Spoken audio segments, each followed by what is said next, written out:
हरिओम हरे कृष्ण। एक कहावत है कि स्वस्थ शरीर में स्वस्थ मस्तिष्क निवास करता है, लेकिन कई बार आपने देखा होगा कि एक आदमी जो अनफिट सा है, काला सा है, भद्दा सा है, चेहरे पर कोई तेज नहीं है, हालत उसकी खराब सी दिखाई देती है, लेकिन फिर भी वह मान प्रतिष्ठा को प्राप्त किए हुए है, गरीबी से उठकर गया है, फिर भी बड़ी इज्जत है, बड़ी शोहरत है। और जो तगड़े ताकतवर लोग हैं, बड़े फिट लोग हैं, वो उसके या तो अंगरक्षक हैं या फिर उसके नौकर चाकर हैं। ऐसा किस लिए हो गया? उस आदमी को इतनी अहमियत किस चीज के आधार पर मिली? जाहिर सी बात है, दिमाग के आधार पर। तो फिर उस अनफिट शरीर में वह दिमाग किस प्रकार से ऐसा आया कि उसने ऊंचाइयों को प्राप्त कर लिया? वास्तव में जब हम स्वास्थ्य की परिभाषा करते हैं तो हम केवल शारीरिक स्वास्थ्य की परिभाषा कर रहे होते हैं कि शरीर तगड़ा हो, ताकतवर हो, मजबूत हो। हम मानसिक स्वास्थ्य को कहीं भूल जाते हैं, जबकि मानसिक स्वास्थ्य उससे पहले जरूरी है और उसके साथ में फिर मेहनत भी जरूरी होती है। इन चीजों से आदमी तरक्की करता है। वास्तव में आज का दौर प्रतिस्पर्धा का दौर है, कंपटीशन का दौर है। यहां पर बच्चों को भी मेधावी होने की जरूरत है और बड़ों को भी समझदार होने की जरूरत है। हमारे बच्चे जब किसी विषय में पिछड़ जाते हैं या फिर उनके अच्छे मार्क्स नहीं आ पाते तो वो डिप्रेशन में चले जाते हैं, बहुत तनाव में चले जाते हैं। कई बार तो वो अपनी भाषा को मेहनत करके अच्छा कर लेते हैं, लेकिन रीजनिंग में पिछड़ जाते हैं, याददाश्त कमजोर अपनी पाते हैं। फिर वो अपनी मेहनत के बराबर जब चीजों को प्राप्त नहीं करते तो और डिप्रेशन में चले जाते हैं, क्योंकि रीजनिंग का, क्योंकि लॉजिक का, क्योंकि याददाश्त का, इसका सीधा सीधा संबंध आपके मस्तिष्क की क्रिया क्षमता से है। आप यदि बहुत मेहनत भी करेंगे तो इन चीजों में बेहतर नहीं हो सकते यदि आप अपने मस्तिष्क को बेहतर नहीं रखेंगे। और हमारे बड़े जो समाज में अपना कार्य कर रहे हैं, बुजुर्ग, प्रौढ़, वयस्क, युवा जो कार्य कर रहे हैं, वो भी यदि अच्छा मस्तिष्क नहीं रखते हैं तो कुशल नहीं हो सकते। हजार जगहों पर पिछड़ जाते हैं, परिवार में सामंजस्य बिठाने में पिछड़ जाते हैं, दोस्ती में पिछड़ जाते हैं, समाज में, घर में, परिवार में, हर चीज में पिछड़ जाते हैं। तो आखिर ऐसा कैसे होता है कि कुछ लोग तो बुद्धिमान हैं और कुछ लोग पिछड़ जाते हैं? अब जो लोग पिछड़ जाते हैं, निश्चित तौर पर वो रोजमर्रा में, दैनिक जीवन में कुछ न कुछ गलतियां कर रहे होते हैं। आज हम 12 ऐसे बिंदु आप लोगों के सामने रखेंगे, ऐसे पॉइंट्स आपके सामने रखेंगे, जिनसे कि आप यदि सावधान रहेंगे, उन गलतियों को नहीं करेंगे, तो आपके मस्तिष्क की क्षमता बढ़ना शुरू हो जाएगी और वो उतनी आसान चीजें होंगी कि जिसको आप आसानी से कर भी पाएंगे। पहले स्थान पर बहुत ज्यादा लोक संपर्क वह आपके मस्तिष्क को कम कर देता है, उसकी क्रिया क्षमता को कम कर देता है। आप कहेंगे कि भाई सामाजिक हुए बगैर किस प्रकार से हम खुश रहेंगे? बात आपकी भी सही है, आपको सामाजिक होना है, लेकिन उसकी लिमिटेशंस आपको तय करनी पड़ेंगी। ऐसे ही नहीं कि दरवाजे हर किसी के लिए खुले हुए हैं, आपके दिमाग में हर कोई घुस गया, आपके घर में हर कोई घुस गया, आपके जीवन में हर कोई घुस गया। यदि आप इस प्रकार से लोक संपर्क को बहुत ज्यादा बना करके रखोगे, ध्यान रखना, यदि आप लोक संपर्क को इस प्रकार से बहुत ज्यादा बना करके रखोगे तो पता नहीं किस किस तरह की मानसिकता के लोग आपसे मिलेंगे, आपके पास आएंगे। भले ही आपके घर में कूड़ा डालकर जाएं या ना जाएं, धीरे से आपके मस्तिष्क में कूड़ा डाल करके चले जाएंगे। वो कूड़ा आपको अशांत कर देगा। कोई ऐसी बात जो कि आपके बुरे के लिए नहीं उन्होंने कही, बस उनका स्तर छोटा था, उन्होंने निरर्थक बात आपके मस्तिष्क में डाल दी। आप उस बात के बारे में सोचते रहे और उस सोचने, उस निरर्थक विचार ने आपके मस्तिष्क की क्षमता को कम कर दिया। इसलिए ब्रह्मचारी के लिए तो लोक संपर्क कम ही होना चाहिए। वैसे ही जो बड़े लोग हैं उन्हें भी अपने संपर्क को कम करना चाहिए और अच्छे लोगों से संपर्क रखना चाहिए। दूसरे नंबर पर, यदि कोई व्यक्ति नाश्ता नहीं लेता या सही प्रकार से नाश्ता नहीं लेता, यकीन मानिएगा शरीर पर उसके प्रभाव पड़े या न पड़े, मस्तिष्क पर प्रभाव बहुत ज्यादा पड़ता है। क्योंकि शरीर तो आपका आराम कर रहा था सोते वक्त रात में, लेकिन मस्तिष्क उस वक्त भी काम कर रहा था। आप इतना ज्यादा लंबा गैप दे देंगे रात्रि के यानी शाम के भोजन में और फिर दोपहर को भोजन करेंगे, नाश्ता आपने अच्छे से नहीं किया, तो मस्तिष्क में न्यूट्रिशंस अच्छी प्रकार से नहीं पहुंच पाते, पोषण अच्छी प्रकार से नहीं पहुंच पाता और वह अपनी क्षमता को खोने लगता है। इसलिए नाश्ता सही समय पर करें, सही प्रकार से करें और उस प्रकार के नाश्ते को करें जिसमें कि ज़्यादा से ज़्यादा न्यूट्रिशंस आपको प्राप्त हो सके। भले ही आपको आदत नहीं है, लेकिन इस आदत को विकसित करें। बहुत पेट भर के भी नहीं खाना है, लेकिन आपको अच्छी प्रकार से नाश्ता लेना है। इस आदत को विकसित करें, नाश्ते को स्किप ना करें और गड़बड़ नाश्ता ना लें। तीसरे स्थान पर ओवर ईटिंग। जिन लोगों को ज्यादा खाने की आदत है उनका मस्तिष्क कमजोर होने लगता है। हर वो चीज जो आपके अंदर सुस्ती लेकर के आती है, हर वो चीज जो आपके अंदर सुस्ती लेकर के आती है, वह आपके मस्तिष्क की क्षमता को कम करती है। ध्यान रखना, हमें इस बात को समझना पड़ेगा कि हमारी जो इंद्रियां हैं, हम उसका उपभोग करते हैं तो वो निस्तेज हो जाती हैं। आंखों का ज्यादा उपभोग करेंगे, आंखें कमजोर। आप अगर दांतों का ज्यादा उपयोग कर रहे हैं, दांत कमजोर। कानों का ज्यादा उपयोग कर रहे हैं, कान कमजोर। और दूसरी हमारी इंद्रियां हैं, उनका गलत उपयोग, ज्यादा उपयोग कर रहे हैं तो वो कमजोर हो जाएंगी, निस्तेज हो जाएंगी। लेकिन हमारी मांसपेशियां, जितना आप उनका प्रयोग करते हैं, जितना आप व्यायाम करते हैं, आप डंबल से इस प्रकार से उठा रहे हैं, आपकी बाइसेप्स बन रही हैं, आप डिप्स लगा रहे हैं, आप दंड बैठक लगा रहे हैं, शरीर मजबूत हो रहा है, तो मांसपेशियों का जितना आप प्रयोग करेंगे, मांसपेशियां उतनी आपकी ग्रो करेंगी। ये नियम है। लेकिन हमारा दिमाग जो है वह मांसपेशी नहीं है, लेकिन इस पर नियम मांसपेशी का ही लागू होता है। इसका यदि आप प्रयोग नहीं करते हैं, यह भी अपनी क्षमता खोने लगता है। तो मस्तिष्क का प्रयोग भी करना पड़ेगा आपको। मांसपेशी वाला नियम ही इस पर लागू होगा। और वो चीजें जो आपको शिथिल करती हैं, जो आपको ढीला ढाला बनाती हैं, आपके अंदर सुस्ती लेकर आती हैं, वो मस्तिष्क की क्षमता को कम करती हैं। ध्यान रखना। तो ओवर ईटिंग बहुत बड़ा कारण हो जाता है मस्तिष्क की क्षमता को कम करने के लिए। इसलिए समझदार आदमी ज्यादा नहीं खाता, हां भूखा भी नहीं रहता, ज्यादा नहीं खाता, सही तरीके से भोजन करता है और भोजन के नियमों से भोजन करता है। भोजन के 10 नियम हमने वीडियो बनाई हुई है, आप देख सकते हैं, डिस्क्रिप्शन में लिंक दे देंगे। नंबर 4 पर है नमक का ज्यादा प्रयोग।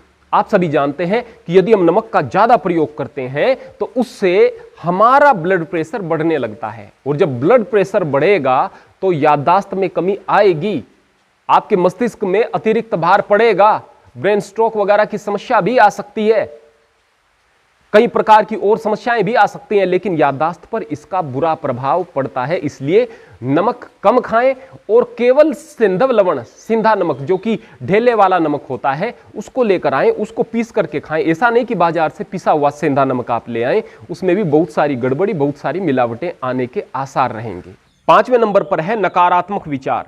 यदि आप किसी व्यक्ति से नफरत करते हैं, किसी व्यक्ति से घृणा करते हैं, उसको देखते ही आपको क्रोध आता है, और भले ही आपका वह क्रोध जायज है, यानी सामने वाला खराब व्यक्ति है, बुरा व्यक्ति है, उसके बाद भी आप पर उस नकारात्मकता का विपरीत प्रभाव पड़ेगा। यानी सामने वाले का आप नुकसान कुछ करेंगे या नहीं करेंगे, आप अपने मस्तिष्क की क्षमता को कम कर रहे होंगे।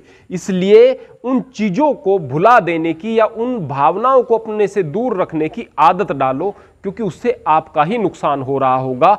इन चीजों के साथ में वासना, विषय, ये जो सारी की सारी चीजें हैं, इस तरह के विचार जो आपके मस्तिष्क में चलते रहते हैं, ये भी नकारात्मक विचारों की श्रेणी में आते हैं और यह भी आपके मस्तिष्क की क्षमता को कम कर देते हैं, उसको धीरे धीरे बहुत नुकसान पहुंचा देते हैं। इसलिए इन सारी की सारी चीजों से भी बचकर रहना बहुत जरूरी है। नंबर 6 पर है नींद की कमी। यदि आप प्रॉपर नींद नहीं ले रहे तो मस्तिष्क की क्षमता पर बहुत बुरा प्रभाव पड़ता है।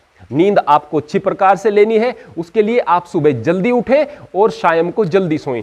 दिन में यदि आप ज्यादा सो रहे हैं, सुबह देर से उठ रहे हैं, तो जाहिर सी बात है भाई, शाम को नींद नहीं आएगी, आप शाम को देर से सोएंगे और उससे आपका पूरा का पूरा स्ट्रक्चर खराब होने लग जाएगा।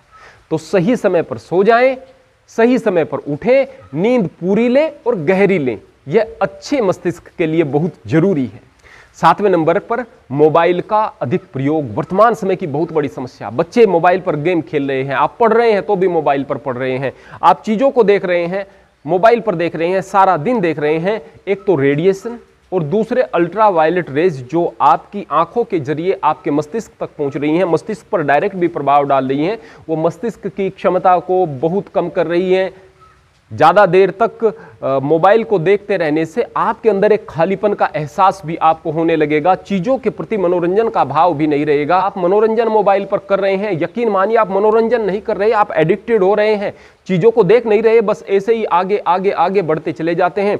चाहे फेसबुक वॉच कर रहे हो आप, चाहे आप यूट्यूब कर रहे हो, चाहे आप किसी भी स्थान पर हो, आप आगे आगे थोड़ा थोड़ा चीज़ों को देखते हैं और बस एक आदी हो गए हैं। पता नहीं वो मनोरंजन है या क्या है, वो आपको बांधे हुए है, वो आपके मस्तिष्क की क्षमताओं को, आपकी रचनात्मकताओं को, आपकी क्रिया क्षमताओं को, हर चीज को वो कम कर रहा है। इसलिए मोबाइल के अधिक प्रयोग से बचें और केवल अपने लिए समय निर्धारित करें और अपनी दिशा निर्धारित करें कि केवल हमें ये चीजें ही देखनी है। उसको देख करके आप बंद करें और अपने काम में लग जाएं। नंबर 8, रेडिएशन का क्षेत्र में ज्यादा रहना। मोबाइल से तो आप रेडिएशन के क्षेत्र में रहते ही हैं। जिनके घरों में वाईफाई राउटर लगे हुए हैं उसका भी आपके मस्तिष्क पर बुरा प्रभाव होता है। तो वाईफाई राउटर को हर वक्त ऑन न रखें। मैंने देखा है कि बहुत सारे लोग रात्रि में भी अपने राउटर को ऑन रखते हैं। क्या जरूरत है उस समय, बस ऑफ करते ही नहीं, ऑन रखते हैं। इस प्रकार से जब आप यूज नहीं कर रहे उस चीज को, उसके ज्यादा प्रभाव में रहने से आपका नुकसान हो रहा है। इसलिए आप अपनी सीमाएं निर्धारित करें, समय निर्धारित करें। रेडिएशन वर्तमान समय में बहुत चीज़ों से आपके घरों में आ चुका है। आपके टीवी भी स्मार्ट टीवी हो चुके हैं। मोबाइल पर आप रेडिएशन का शिकार हो रहे हैं, कंप्यूटर पर रेडिएशन का शिकार हो रहे हैं। इसलिए रेडिएशन से यदि बचकर नहीं रहोगे तो आप अपने मस्तिष्क की क्षमताओं को खोते चले जाओगे। और यकीन मानिए, भले ही आप बहुत सारी चीज़ों को अभ्यास से सीख लें, लेकिन मस्तिष्क की जो वास्तविक क्षमता है उसको खोते चले जाओगे। नंबर 9 पर है ज़्यादा मीठे का सेवन। ध्यान रखना, हमने पहले भी बताया था, जो चीज सुस्ती लेकर के आएगी वो आपके मस्तिष्क की क्षमता को कम कर देगी। तो मीठे का ज्यादा सेवन भी आपके अंदर सुस्ती लेकर के आता है, शरीर को ढीला ढाला करता है और मस्तिष्क में हर वक्त नींद का प्रभाव रहता है। जब आप सुस्त रहने लगेंगे तो मस्तिष्क अपनी क्षमताओं को खोने लगेगा, यादाश्त भी कमजोर होगी, तर्क शक्ति भी कमजोर होगी, आपका IQ कमजोर होता चला जाएगा। नंबर 10, कम पानी पीना। यानी कि आप अपनी बॉडी को यदि डिहाइड्रेट होने देते हैं तो समझिए आप अपनी याददाश्त के और अपने मस्तिष्क के दुश्मन हैं। तो बॉडी को डिहाइड्रेट नहीं होने देना है। ऐसा नहीं कि हर वक्त पानी बगैर प्यास के पीना है, लेकिन फिर भी थोड़े अंतराल में पानी पिएं। जब भी हल्की सी आवश्यकता हो उसी समय आप पानी पी लें और सही पानी पिएं। अब कहें कि पानी गलत और सही कैसा है, अब कुछ आधुनिक लोग कहेंगे कि मैं ये बेकार की बात बता रहा हूँ, लेकिन मैं आप सभी को बताना चाहता हूं कि वास्तव में यह बात प्रूव्ड है कि पानी स्ट्रक्चर्ड और डिस्ट्रक्चर्ड होता है। न केवल वह बैक्टीरिया या दूसरी चीजों से डिस्ट्रक्चर हो जाता है, बल्कि वो रेडिएशन से भी होता है, बल्कि वो विचारों से भी होता है। 10 आदमी यदि एक स्थान पर बैठे हुए हैं, वहां पानी रखा हुआ है, इधर उधर की बात हो रही है, बुरी बातें भी हो रही हैं, कुछ इधर उधर के लोगों की बातें भी हो रही हैं, उस पानी को आप पी रहे हैं तो वो एक डिस्ट्रक्चर्ड वाटर आप पी रहे हैं। वो चीज़ों की मेमोरी उस पानी के अंदर है, वो आप पर दुष्प्रभाव डालेगी। किसी के घर में गए, लड़ाई झगड़ा बहुत ज़्यादा वहाँ पर होता है, उस घर की नकारात्मक ऊर्जा है उस पानी के माध्यम से आपके अंदर जाएगी, आपका नुकसान कर देगी। इसलिए प्रसन्न रहें, अच्छा माहौल बनाकर रखें और हो सके तो यदि कहीं जाना हो अपने घर से पानी लेकर के जाएं। पानी को इस प्रकार से पिएं जैसे कि आप अपने शरीर के अंदर एक ऊर्जा को ग्रहण कर रहे हैं। परमात्मा का नाम लेकर के पानी को पिएं। पानी का बड़ा रोल होता है, पानी की अपनी एक स्मृति होती है जिसके पीछे एक बड़ा विज्ञान है। 11वें नंबर पर है कि यदि आप बिना विचारे कोई काम करते हैं, जल्दबाजी में काम करते हैं, उतावलेपन में काम करते हैं, तो आपका मस्तिष्क अपनी क्षमता को खो देता है। क्यों? क्योंकि बिना विचारे किए गए काम के 90% परिणाम दुखदायी होते हैं। फिर आप दुख में रहेंगे, परेशानी में रहेंगे, टेंशन में रहेंगे और लगातार अपने मस्तिष्क की क्षमता को खोते रहेंगे। आप कितने भी बुद्धिमान हों, लेकिन आपको बड़ों की सलाह लेनी चाहिए, जिसने उस विषय में पहले से तजुर्बा कर रखा हो उसकी सलाह लेनी चाहिए और सोच विचार कर काम करना चाहिए। उतावलेपन में यदि आप काम करेंगे दुष्परिणाम आएंगे और आपको नुकसान उठाना पड़ेगा। 12वें नंबर पर है डिप्रेशन। यदि आपके मस्तिष्क में डिप्रेशन है तो आप मस्तिष्क की पूरी तरीके से क्षमताओं को खो बैठोगे, याददाश्त को खो बैठोगे, रीजनिंग को खो बैठोगे, हर प्रकार की दूसरी क्षमताओं को, विशेष कुशलताएं आपकी हैं उनको भी खो बैठोगे। जो चीजें आपने सीखी हुई हैं, जिनमें आप दक्ष थे, वो दक्षता भी जाती रहेंगी। डिप्रेशन मस्तिष्क को कहीं का नहीं छोड़ती। डिप्रेशन के विषय में हमने विस्तार से एक वीडियो बनाई है। जिसको अपने मस्तिष्क की क्षमताओं को बढ़ाना है वह उस वीडियो को जरूर देखें। उसका लिंक हम डिस्क्रिप्शन में दे रहे हैं, उसे जरूर देखें भाई। और आपका मस्तिष्क आपके लिए अत्यंत महत्वपूर्ण है। इस बात को जानते हुए, समझते हुए इन 12 गलतियों से बच करके रहें। यह रोजमर्रा की गलतियां हैं। यदि केवल आप इन गलतियों से बचकर रहेंगे, जो बड़ी बात नहीं है, तो यकीन मानिए आप अपने मस्तिष्क की क्षमताओं को बढ़ा हुआ पाएंगे। आप जिंदगी में तरक्की की ओर आगे बढ़ेंगे। आप सभी के लिए बहुत सारी मंगल कामनाएं। परमात्मा की कृपा आप सब पर बनी रहे। हरि ओम, हरे कृष्ण।